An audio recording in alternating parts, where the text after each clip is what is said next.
Assalamualaikum warahmatullahi wabarakatuh. Saya Eliana Saputri. Di sini saya akan menjelaskan materi tentang peristiwa 5 hari di Palembang.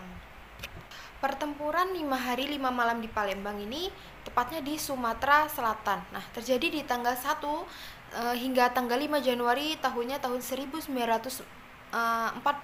Nah, ini merupakan salah satu rangkaian peristiwa sejarah perang mempertahankan kemerdekaan setelah proklamasi kemerdekaan Republik Indonesia tanggal 17 Agustus 1945. Nah, Insinyur Soekarno ini dan Muhammad Hatta mengatakan proklamasi kemerdekaan atas nama bangsa Indonesia setelah menyerahkan Jepang pada sekutu pada tanggal 14 Agustus 1945 dalam Perang Asia Timur Raya atau Perang Dunia Kedua. Nah, akan tetapi setelah proklamasi Belanda datang kembali ke Indonesia dengan membonceng pasukan sekutu Belanda memakai nama baru yaitu Netherlands Indies Civil Administration. Nah, atau sering disebut dengan NICA. Nah, dan berambisi ingin kembali menguasai Indonesia kembali. Belanda memulai periode yang disebut sebagai masa revolusi fisik. Nah, atau masa perang mempertahankan kemerdekaan dari tahun 1945 hingga tahun 1949.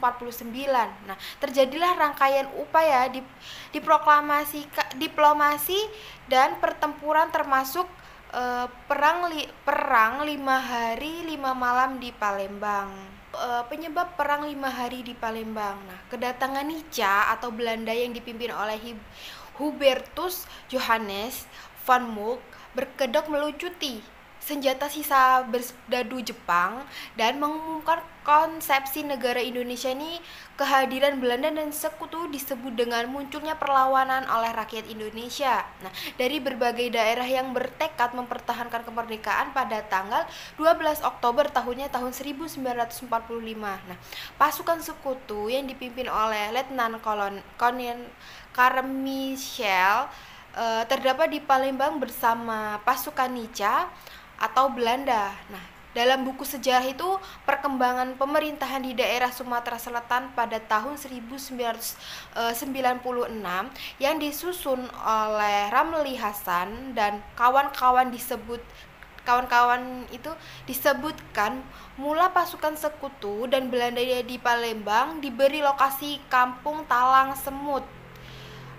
Mereka ini boleh menggunakan jalan raya sepanjang jalur kampung tersebut hingga ke Labuhan Bom Baru. Nah, namun lokasi orang-orang asing tersebut ini kemudian meluas dengan semakin banyaknya pasukan senjata yang didatangkan ke Palembang. Nah, tentara Belanda ini mulai melakukan provokasi, bahkan tidak jarang mereka ini menggeledah rumah-rumah warga. Jadi mereka ini menggeledahin rumah warga yang dicurigai dia tuh menyimpan senjata. Nah, jadi dari kejadian itu menimbulkan situasi ketegangan antara kaum pemuda di Palembang dengan tentara Belanda atau sekutu.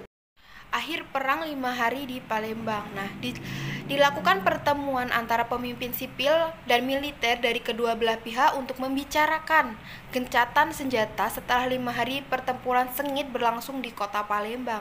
Nah, pihak Indonesia ini mengirimkan Adnan Kapau atau AK Gani, mantan residen Sumatera Selatan yang saat itu menjabat sebagai Menteri Kemakmuran di Kabinet Syahrir III untuk menggelar perundingan dengan Belanda.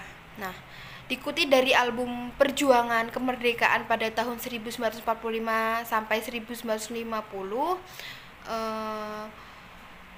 perundingan gencatan senjata itu menghasilkan kesepakatan sebagai berikut. Yang pertama, pasukan senjata militer, Taskar Pejuang dan Badan-Badan Perjuangan Indonesia ini harus mundur sejauh 20 km dari titik 0 km di pusat kota Palembang. Nah, yang kedua ini pemerintahan sipil di bawah pimpinan Gubernur Muhammad Isa beserta kepolisian serta angkatan laut yang dipimpin oleh Komandan Resimen Mayor AR Saroinson tetap berada di kota Palembang. Nah, yang ketiga ini pihak Belanda hanya boleh mendirikan pos-pos militer sejauh 14 km dari pusat kota. Yang keempat ada gencatan senjata berlaku mulai 6 Januari tahun 1947 pukul 000 waktu setempat. Kemudian diikuti dengan pengunduran pasukan mulai jam 6. Nah, pasukan gencatan senjata antara pemerintahan Indonesia dan pihak Belanda ini mengakhiri pertempuran 5 hari 5 malam di Palembang yang berlangsung dari tanggal 1 Januari hingga 5 Januari. Baik, itu saja yang dapat saya sampaikan. Saya akhiri. Wassalamualaikum warahmatullahi wabarakatuh.